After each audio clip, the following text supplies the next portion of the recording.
All right, I think it's safe to say we've crossed the 100 mark and it's 8:01, so we will get started. As I said, good morning and welcome to another edition of Community Conversation um, for the month of August. The topic today is OCFS updates.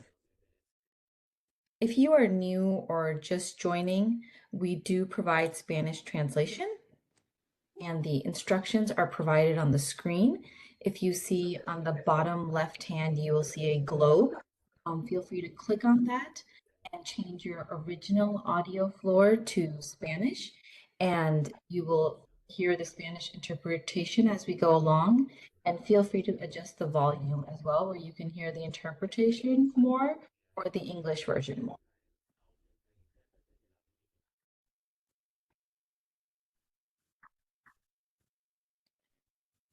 Just a little housekeeping before we get started. All lines will be muted. The questions for today will be sent to an OCFS provided email towards the end. There is no question and answer box for this session, and the presentation is being recorded and will be shared afterwards. Now I will hand it to Nora Yates. Great, thanks, Halima. Good morning, everyone. My name is Nora Yates, Deputy Commissioner in the Division of Child Care Services. So grateful everyone could join us this morning in August. We do have a lot of updates, so we figured this would be a good catch-up month for community conversations to make sure all of the updates got out. And we do have Andreas, who is doing Spanish interpretation during this call. So you may notice that some of between the slides, we may let Andreas catch up and make sure that we're all in line, so we can make sure everybody is getting all this important information. So thank you to Andreas for working with us. Thrilled to have our Spanish-speaking providers on today, and thrilled to be able to provide all of this information. All right, so for today's update, we do have just a review of these calls so that everyone knows when they happen and how to sign on. We do have several different topics, including child care assistance updates and some other priority initiatives, and then kind of quick fact news you can use. You can go to the next slide when you're ready.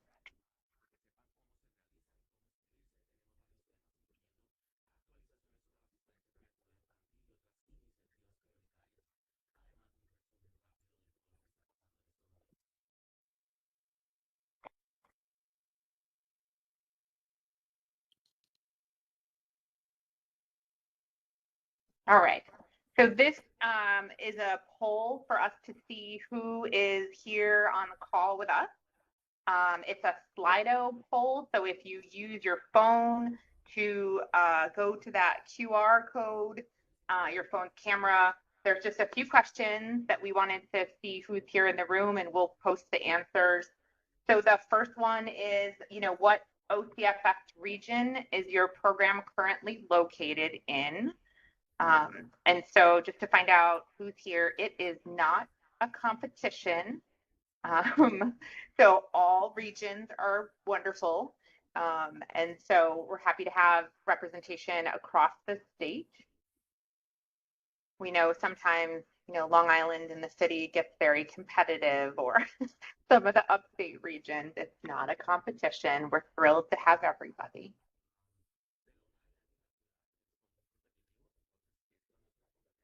I do think we have every region too. If you could scroll down, Halima, I do think we have somebody who's answered from every region, which is great.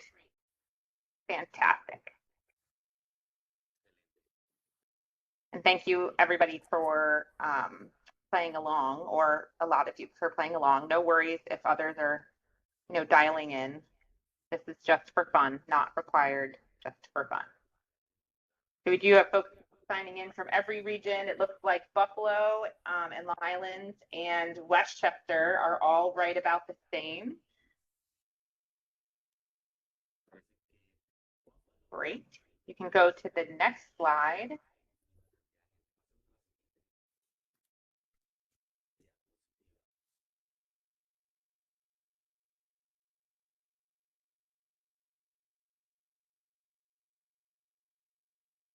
All right. The second question is just to find out what modality or type of providers are joining us this morning. So these are all the different program modalities or types of programs. So daycare centers, family child care, or group family child care, what are legally exempt providers, school age, or other. Others might be, independent teachers or stakeholders or advocates who might be joining. So just wanted to get a sense for the updates, who's able to join us bright and early. We do post these slides and make sure that they are also then translated into Spanish so everybody has access. So hopefully more folks are being able to download it as well.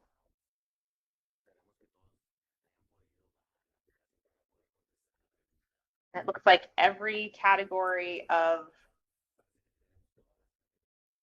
modality of providers are on. Welcome to our legally exempt and our family child care provider. Those are maybe the smaller numbers, but we are thrilled to have everybody represented. Thanks for playing along, 91 of you for playing along.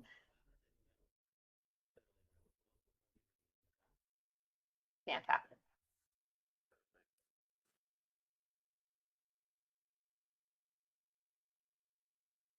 All right, Halima, whenever you're ready. So those are just the two. There's no other questions. So if you want to stay on Slido, you can, but there's no more questions coming on Slido.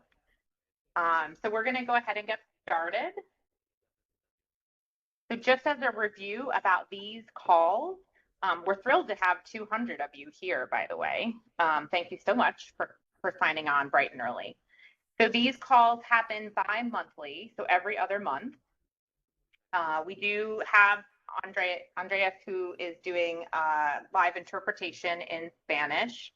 If you need us to review how to listen in Spanish, it's the globe in the lower left corner, and then you change what audio is coming through to listening to Andreas, who's interpreting. You can send in questions or topic suggestions via email, and we do post the recordings online on the link here, and we do also send these out in our newsletter and other presentations. You can always, if you miss one, access it online.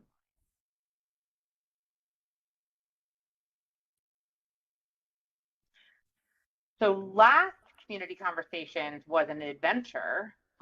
In June, I'm not sure if you were able to join us, but in June, WebEx melted down. It was one of those really hot days, and WebEx melted down. So we unfortunately were not able to complete the call, but it is posted online. And we apologize for the, technical glitches. All the sound got merged and nobody could hear anything. We do have a backup number, a backup call in number if something weird should happen today. So if the sound gets funky today, we will get that link out to all of you, and we can switch right over to that other link. Not saying that other link will work any better. It's worth a shot. So apologies. Thank you for signing on bright and early, and then apologies for the mess of a technology. The gremlins got us that day. The gremlins won.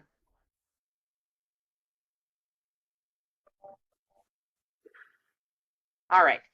So we're going to jump right into the meat of the call today and a lot of updates we do have for you.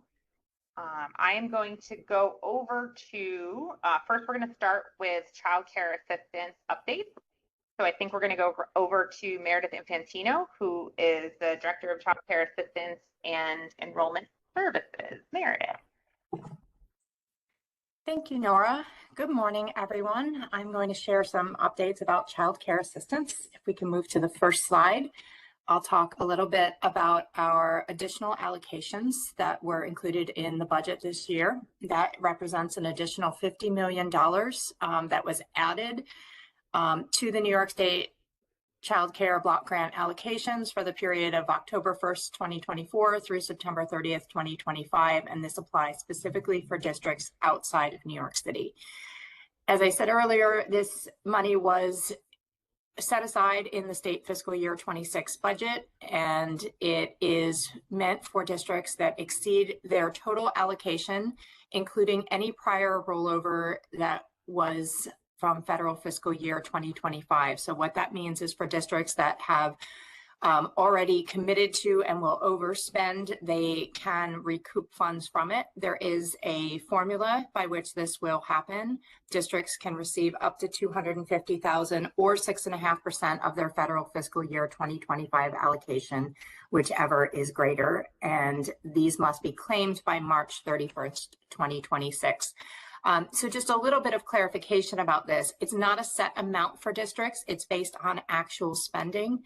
And the amount is based on that formula that I just mentioned, and it's indicated as well in the full LCM. There is a link to the LCM right within the text of the slide. So if you want to know more about it, just to read a little bit more about the details, feel free to go to our website where you can see all of our policies. So that LCM was very recently released. And on our next slide, I'm going to talk about our full allocations LCM. Okay, if we can move to the next slide, please. We recently released our 25 OCFS LCM 21, which is our allocations for the period of October 1st, 2025 through September 30th of 2026. This LCM allocated $1.8 billion in funding to districts for the Child Care Assistance Program. So that's the base allocation, and that $50 million I just talked about is additional funding on top of that that's available. The methodology for this year's allocation LCM did address the past 18 months of claim data and was meant to consider any rollover that districts had. So for those districts that had higher rollover, that was accounted for in the formula at a certain point. And looking at that projected rollover, 2 districts are receiving a reduction in their allocation. All other districts actually received the same amount as their federal fiscal year 25 allocation, or an increase based on claiming trends. So for the past couple of years, we've talked about the fact that we've been closely looking at what districts are spending, trying to help them expand their program to serve as many families as possible within the available allocation. And some were a little bit slower to come to the table in terms of increasing numbers. So for those 2 districts that had just a much larger amount of rollover than others, that was taken into account, but the remaining districts did receive the same or a higher amount. So that's our 25 OCFS LCM 21. And if you want, you can also go to our website, and that is a live link on the slide. We can move to our next slide, please.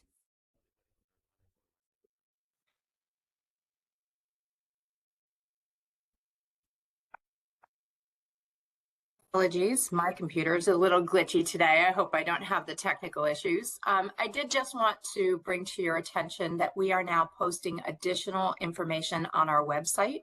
I know Nora has spoken about our data page a number of times, and we'll encourage you to go look at our data page because it has all sorts of interesting information. But we have recently added data to our webpage, which includes our monthly Child Care Block Grant Status Report survey results. So what these survey results are, they show the responses from districts. We survey them on a monthly basis to determine what the status of case openings is.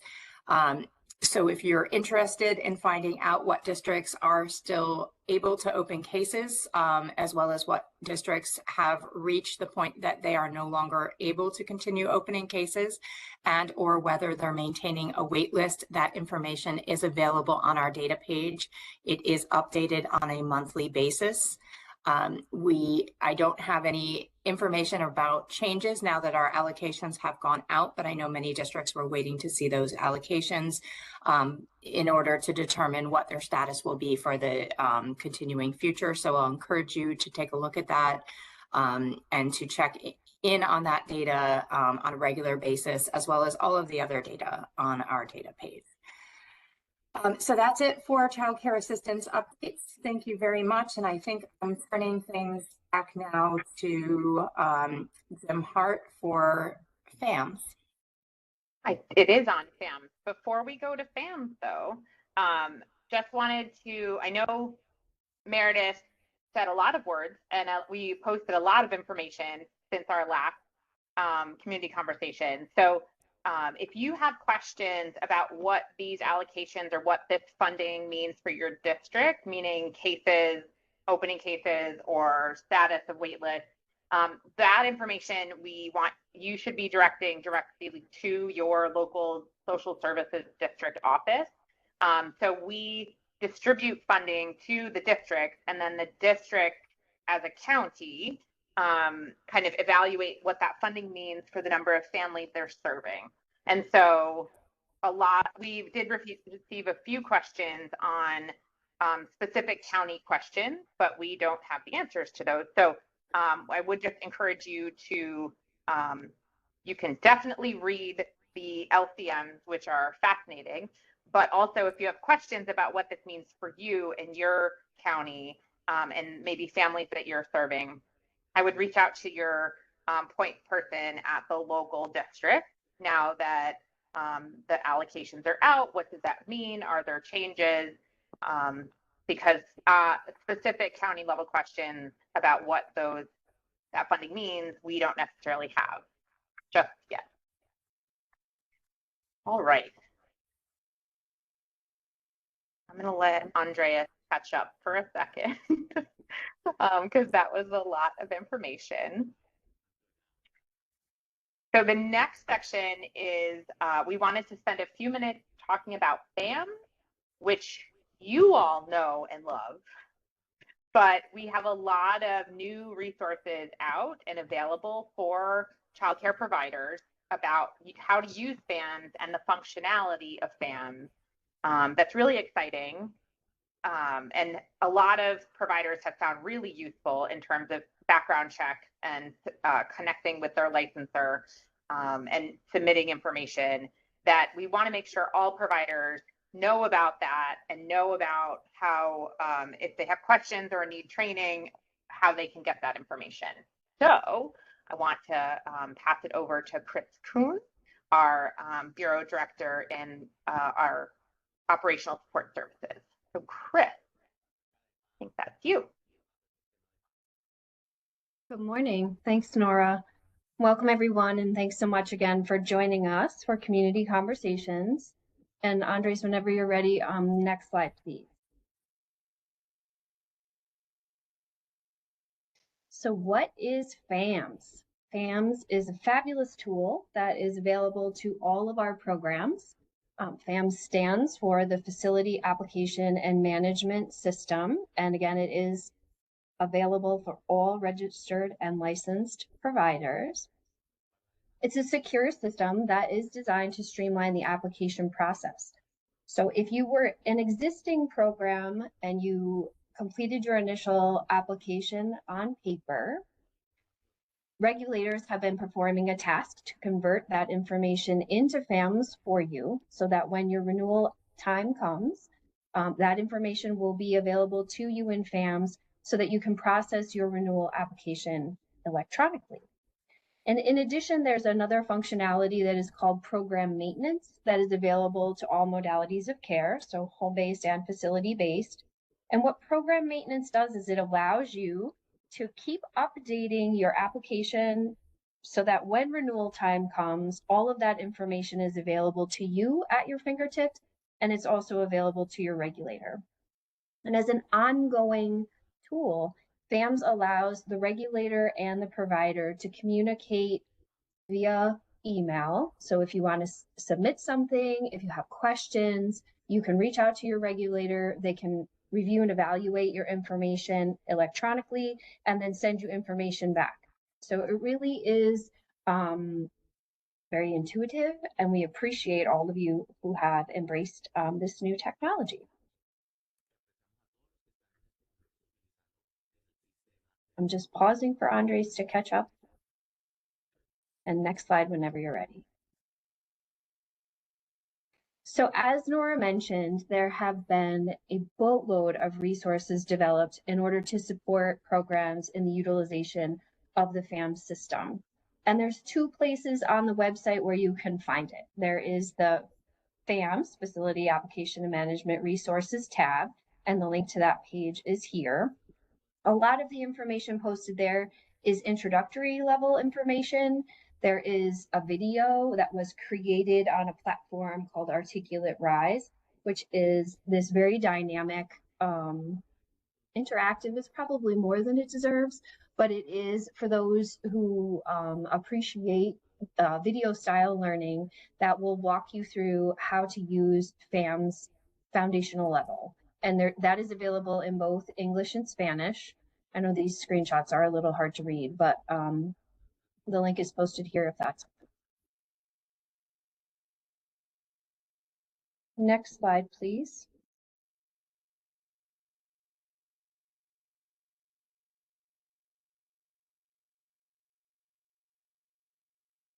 So the other place on the website where information about FAMS functionality can be found is under the CCDBG background check tab.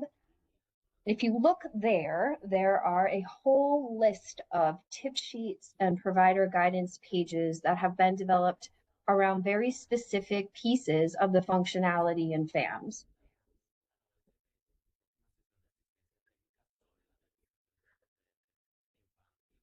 It covers everything from processing your comprehensive background checks, waiving staff into your program,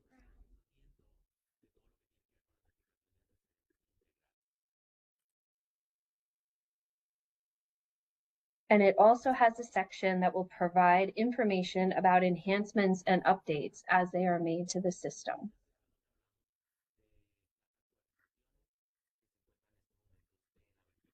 As an example, there were enhancements made in June that were relevant to the comprehensive background check processing. And there are guidance documents and a comprehensive explanation around what those enhancements were and how to utilize them.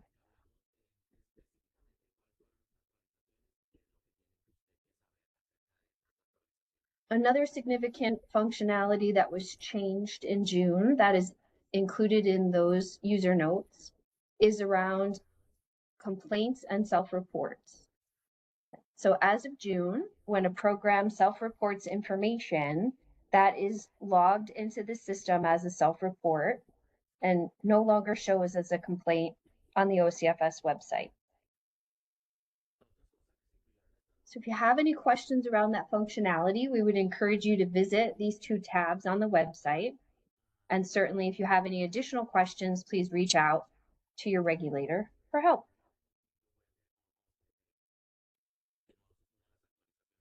Next slide when you're ready.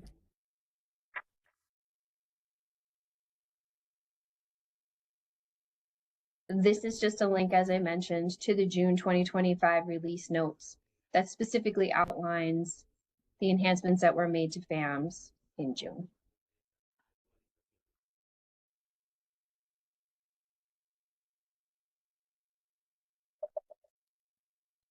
Thank you, Chris. Release notes are fancy technical words for updates to a technological system. And so I did not know that, and I didn't read release notes, but release notes are actually very important. And so we wanted to make sure that everybody can feel fancy in reading fancy technology words. And so these release notes are sent out and directly via email and letting you know that those are updated. And so you can read about the June changes that Chris just outlined in the link that was emailed out or will be in this presentation as well. All right. We are moving into the news you can use section, which is the rapid fire, random but somewhat related updates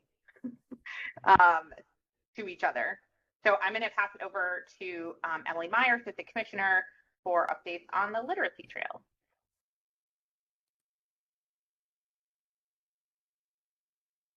Thanks, Nora, and good morning, everyone. So some exciting news. This summer, we will be launching the New York State Literacy Trail. This was an initiative announced by Governor Hochul in her 2025 State of the State address. The initiative and goal is to encourage literacy and access to the outdoors. So the New York State Office of Children and Family Services, Division of Child Care Services, and the New York State Office of Parks, Recreation, and Historic Preservation have collaborated to select 10 New York State parks, one in each of the Regional Economic Development Council sections of the state, and 10 picture books that feature the important relationship between children, communities, and the outdoors. And whenever you're ready, next slide, please.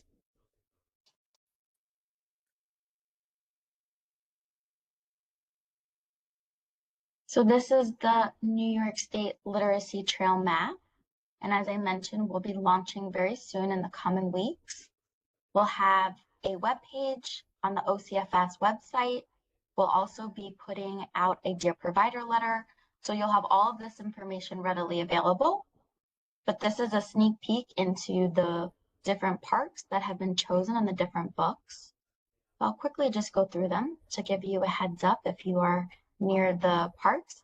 And if you're not near the parks, we do encourage you to still go to your local library, rent one of the books and read to your children in your classes, and spend some time talking about the connection between the books and the outdoors and having some of that imaginative play.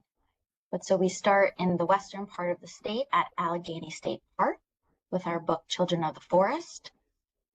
We move to Letchworth State Park with our book, Flap Your Hands.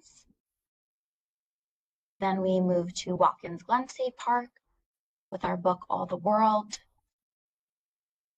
We continue to our central New York area. We go to Green Lake State Park with our book, When You Can Swim.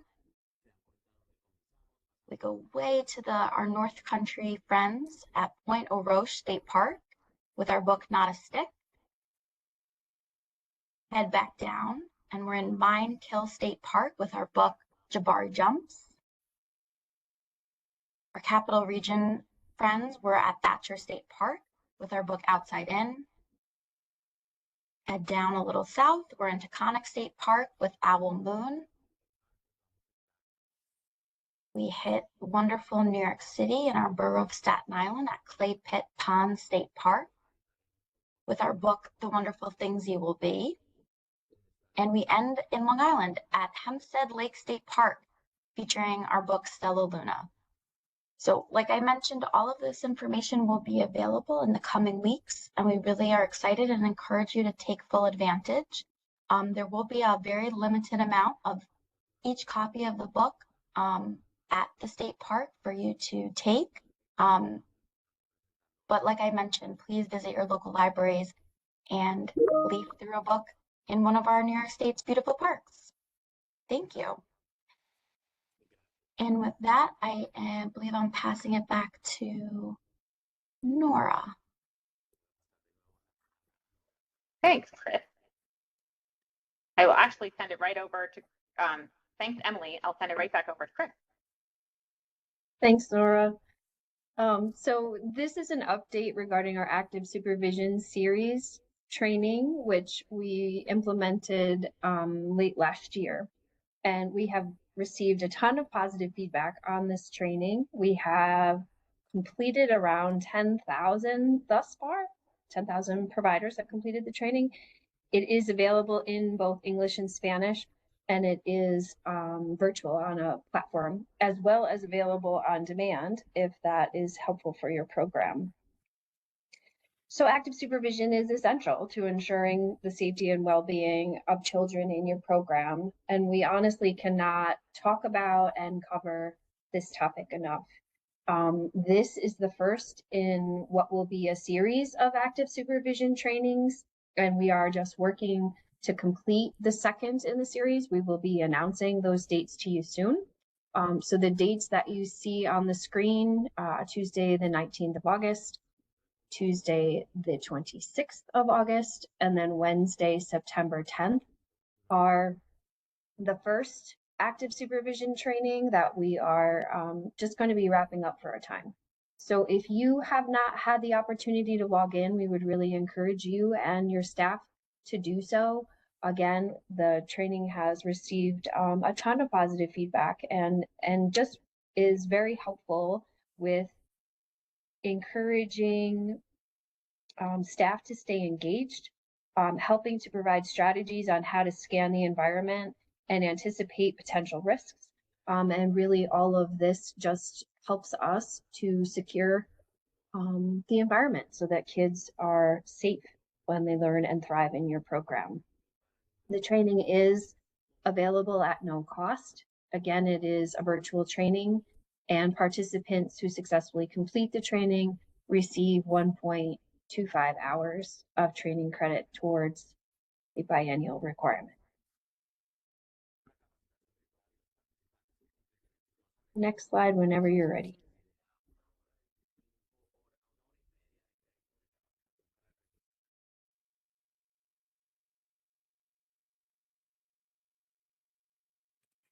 So the AviQ instructional flyers, I'll take a quick step back just to remind everyone of New York's efforts with increasing allergy awareness in our licensed and registered programs over the course of the last 4 years.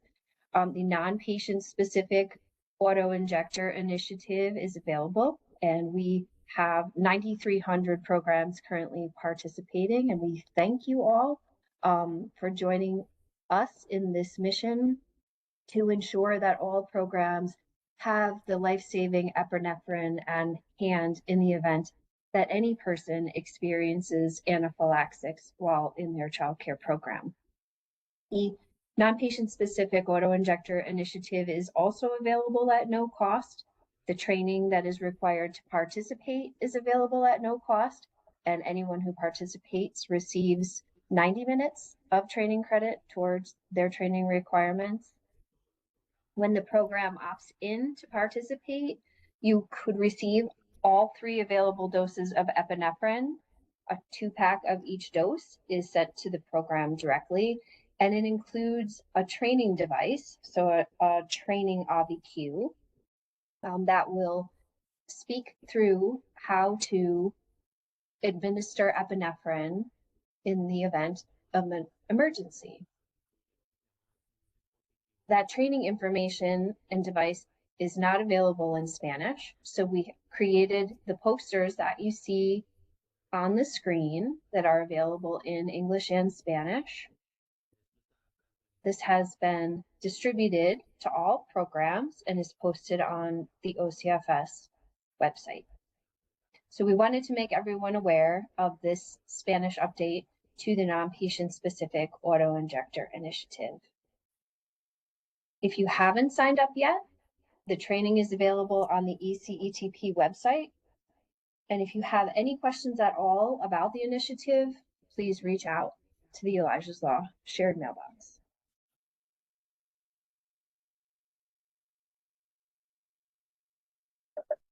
Next. I think it's me. Thanks, Chris. Absolutely. So all of these updates and the most recent Dear Provider letters and status on different initiatives are included in the child care newsletter that goes out to providers quarterly.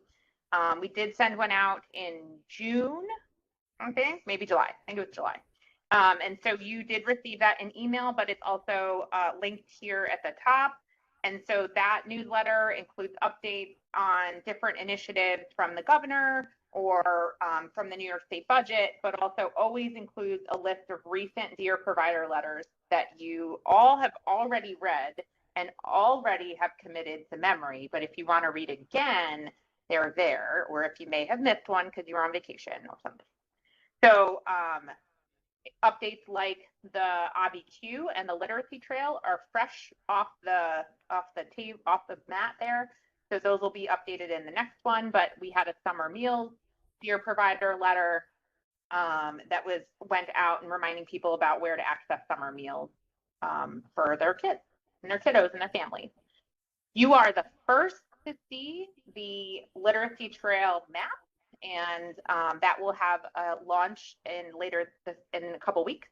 And so we encourage you to take a look, distribute it to your families, use it as an opportunity to talk to your families about some new books or books that are your favorite. Like Stella Luna is a great book, and I'm sure you've all read it 150,000 times, but it is a great book. And so encouraging those conversations with families is a great opportunity. I did want to take a minute. We received a few questions between last call and this call. The questions that dealt with the technology, we responded to directly and sent people the link because the technology gave up on us. But I did want to just address a few of the questions that came in where I can, and some of which let you know who are the real experts you should talk to. Meredith already updated everyone on where to find the status of local social service district waitlist. And so that data link is in this presentation, and Meredith updated you all. There was a question on some pending legislation about when the governor will sign it. We are not the governor, and so we do not comment on legislation. If you have questions about legislation, you can talk to your elected official, but we do not comment on pending legislation. The governor takes her action and then tells us what to do, but we don't tell the governor what to do. We're not. She's in charge, not us. There was a couple questions on available grants, and we do get these questions from time to time. And so the presentation from last community conversations did go over all the initiatives that were in the most recent governor's budget. And so we did walk through what grants will be coming, but there is no stabilization grants or no workforce bonus grants planned for this year. So I just wanted to specifically say that because we get asked when they will be coming. There are no stabilization or workforce bonus grants that were in last year's budget. There was a grant for capital that will be coming out later this year. And so that is for centers and school age expansion grants. And so that will be coming out. That's a capital grant. So building, that will be coming out later this year. But that presentation in June went through all of those questions. We had a couple questions on FAMs, which is why we spent a few minutes talking about FAMs. We had questions on updating a staff person's clearance or submitting documentation. So we gave you an overview and we provided some resources on this call, but your real expert is your licensor or your regional office. So if you have questions about submitting your staff clearance or information that might be needed for your program, your licensor is your expert. And so I would encourage you to reach directly out to your licensor or your regional office if you don't know who to talk to. Then the last kind of group of conversations we heard, questions we heard was around the child care time and attendance system, which is used outside of New York City for serving families with child care assistance. And so it was a highly technical question, and we are looking into it, those, and we'll have those on a future call. And so what we're considering maybe is doing a similar overview of CCTA the way we did an overview of FAMS today, and showing you where to find out some of these answers, or good places to direct those questions to the smart technical people who know the answer, which is not me. All right, so please submit your questions or topic suggestions to us, and we will be posting this presentation, the slides, as well as the slides in Spanish and the Spanish interpretation or audio as well. So that is all posted online. That is also where you'll find the June call, which was not great, as we've discussed. So if you want to go back and go through the June update, the June community conversations, that's where you can find it. Our next call will be on October 28th, which feels far away, but it's actually almost the end of summer, so sadly. But you should enjoy every last minute, and maybe go to a local park, state park, or a local park with your kiddos, which I know folks are spending a ton of time outside, which is great. All right, that brings us to the end of our call this morning. We thought we'd have more. I thought we would run out of time. But I want to thank everybody for joining us. Thank you for participating, and 250 of you guys signed on at 8 a.m. bright and early. Thank you so much. And we'll see you in October, and I'm sure we'll talk to you before then. Thank you. Have a great day.